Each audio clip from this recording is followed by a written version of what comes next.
नमस्कार। साहित्य तक के बुक कैफ़े के एक दिन एक किताब में मैं जयप्रकाश पांडे आपका स्वागत करता हूं।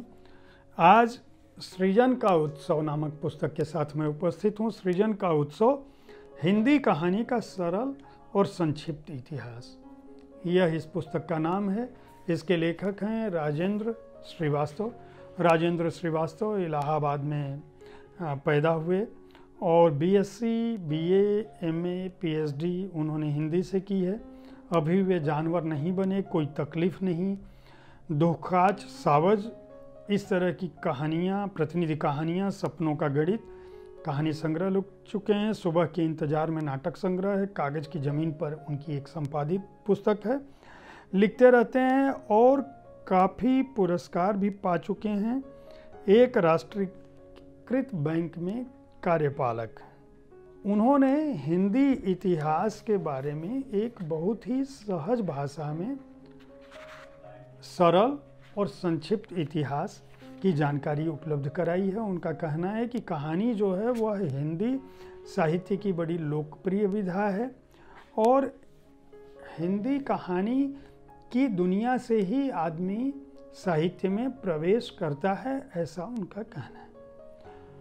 वो इसका इतिहास बताने में कई हिस्सों में इस पुस्तक को बांटते हैं। कहानी की परिभाषा बताते हैं, उसका स्वरूप और तत्व क्या है, हिंदी कहानी किस तरह से पैदा हुई, आगे बढ़ी, हिंदी कहानी के विकास की विविध सोपान की भी बात करते हैं।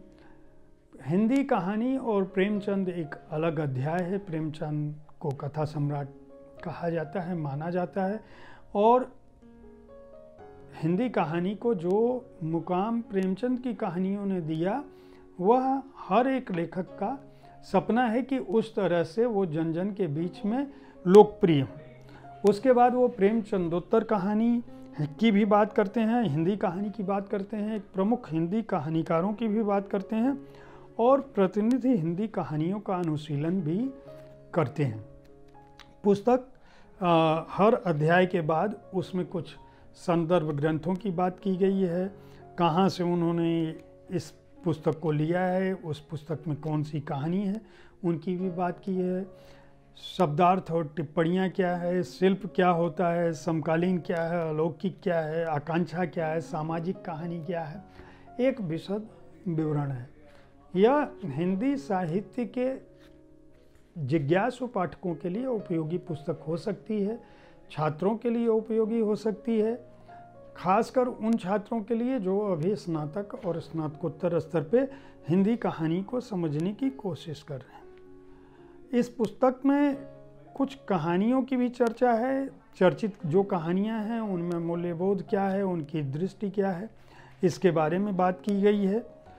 लेकिन जब प्रमुख कहानीकारों की जब बात करते हैं लेखक, तो कई महत्वपूर्ण नाम वह छोड़ देते हैं, जबकि कई युवा रचनाकारों का नाम वह लेते हैं और लेखक इस बात का दावा नहीं कर सकते कि जिन कहानीकारों को उन्होंने छोड़ा है उनकी कहानियाँ महत्वपूर्ण नहीं थी या वो महत्वपूर्ण कहानीकार नहीं है।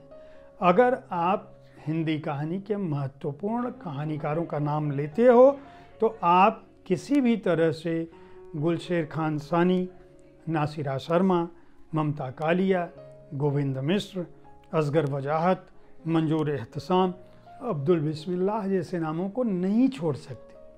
आप अगर हिंदी के कहानीकारों की गिनती करेंगे, 50, 60, 70, 80 नाम देंगे तो निश्चित रूप से ये नाम उनमें ज़रूर आएंगे।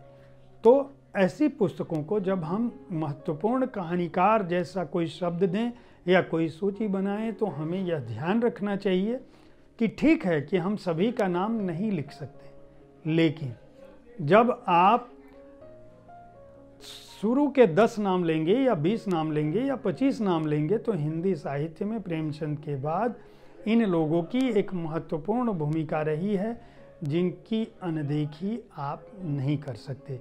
यही त्रुटि प्रेमचंद के दौर के साहित्यकारों को गिनाने में भी हुई है, जिसका ध्यान रखा जाना चाहिए था।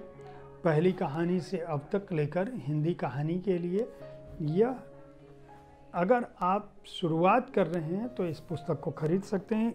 इस पुस्तक को सामयिक पेपरबैक्स ने प्रकाशित किया है और 160 पृष्ठों की इस पुस्तक का मूल्य 250 रुपये है। उम्मीद है साहित्य तक का यह एपिसोड आपको पसंद आया होगा। इस कार्यक्रम के बारे में अपनी राय से हमें ज़रूर अवगत कराएं। आपके विचार हमें इस कार्यक्रम को बेहतर बनाने में सुविधा देते हैं, मदद करते हैं। आप यह ज़रूर बताएं कि हम किस तरह के पुस्तकों की चर्चा करें। यहाँ पर हमारी कोशिश होती है कि विविध विधाओं की पुस्तकों के साथ आपके पास पहुँचे ताकि आपको पुस्तकों के चयन में आसानी हो। आप छात्र हैं, शोधार्थी हैं, पुस्तक प्रेमी हैं, इतिहास, कहानी, राजनीति, संस्कृति, कला, धर्म, नाटक कुछ भी पढ़ना चाहते हैं तो हमें इस कार्यक्रम में बता सकते हैं। आप अगर प्रकाशक हैं तो अपनी पुस्तकें 2 प्रतियों में हमें उपलब्ध करा सकते हैं। हमारी कोशिश होती है कि हम हर तरह की पुस्तक इस कार्यक्रम में शामिल करें। साहित्य तक देखते रहें। कल ऐसी ही किसी पुस्तक के साथ मैं फिर आपसे मिलूंगा। धन्यवाद।